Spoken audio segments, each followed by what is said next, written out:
Hello, and thanks for joining us here at France 24. I'm Anelise Borges. Coming up, TV online. Reports suggest Google is joining the race to launch paid television on the internet. In today's show, we discuss the impact on the future of TV and take a look at when this option is likely to be available for you. And in Test 24, we check out ZTE Open, one of the first smartphones to run on the brand new Firefox Operating System. The future of TV is online, or so say tech giants Google, Sony, Intel, and Apple, who are all looking to take their share from the cable TV market. The most recent move has come from Google. According to the Wall Street Journal, the company has approached several media groups about licensing their content for an internet TV service. Marc is here to tell us. Marc, is Google trying to become a TV channel? Well, Annelise, Google and many of the tech companies that you mentioned are seemingly trying to crack their way into the cable TV market, but not as a TV channel per se, but more as an online media giant, a sort of think of them as a Sky TV, but online. And what they're trying to do is deliver these bundles or packages of television channels, and deliver those, stream those over an internet broadband connection.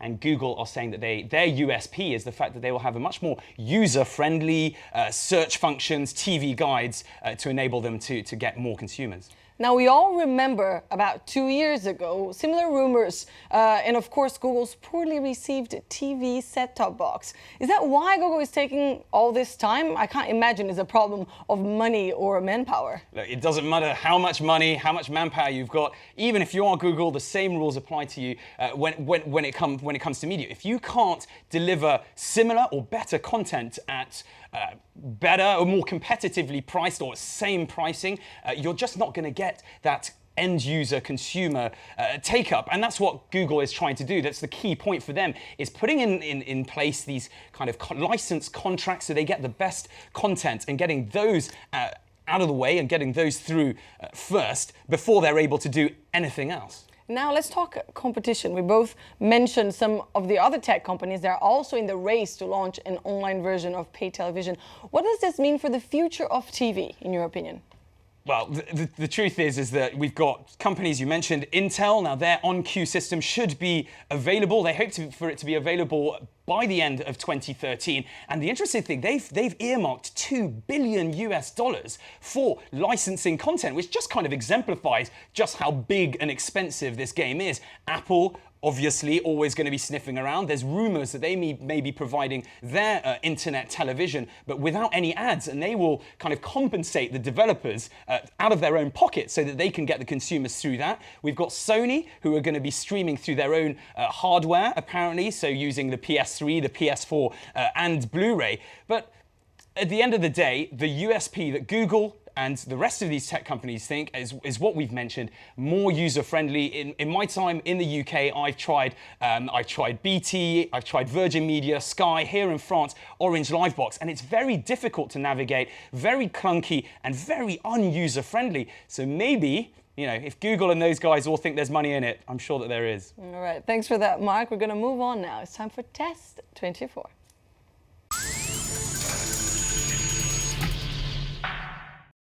This is the ZTE Open, a modern and compact smartphone, but we're not here to comment on its sleek hardware. The reason why we're testing the ZTE today is because this is one of the first phones to run on the Firefox operating system.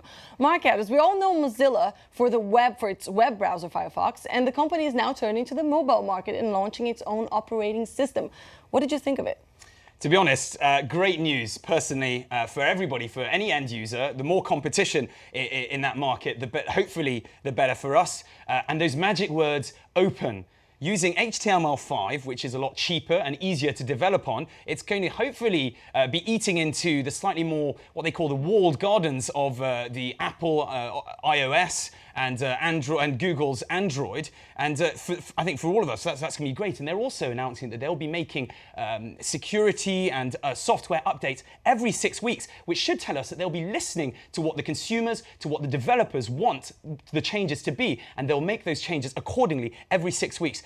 Great news, personally. So one of the highlights about this particular model is the price, €69, with €30 of prepaid credit. Do you think price is enough to attract consumers to test this new Firefox. Absolutely. Look, it doesn't matter how you snare them. Once you snare them, that's the best thing. The reason they've released it first in Spain is because it has the highest penetration of smartphone users across major European countries, 66%. The average is 57% across Europe. So they're not going for guys who've already got smartphones. They're going for the guys who don't. And how are you going to get those guys? You're going to get them through price. And let's not forget, 39 euros is actually the cost of the phone. They're giving you 30 euros of credit. To me, that is an absolute steal. Yes, it's not the best smartphone out there, of course not for that price, but seeing as it's being subsidized partly, I think it's a wonderful deal. It's got all of your bells and whistles that you need, 3.5 inch screen. It's got megapixel cameras and that sort of thing. So a lot of things that are fantastic for a smartphone. Personally, it's a fantastic deal, I think. And I feel tempted to buy it just to check it out because it is really cheap. How did you rate it? How did you rate it, Marc? Design, appearance, look, it's not particularly good, but we'd expect that from a phone priced at the way it is. 5 out of 10. Very easy to use. 8 out of 10. And really the winner, the value for money, 9 out of 10. I mean, if I could give it 10 out of 10, I would have done. But at the end of the day, we've got to keep hold a bit back ourselves. But a good product.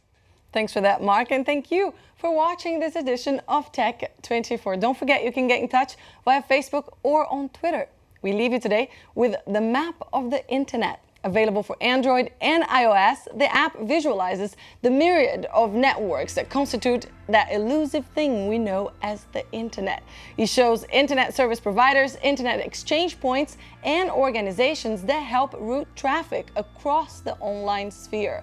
Launched by Peer 1 back in March, the map of the internet has already been downloaded 100,000 times. Thanks for watching.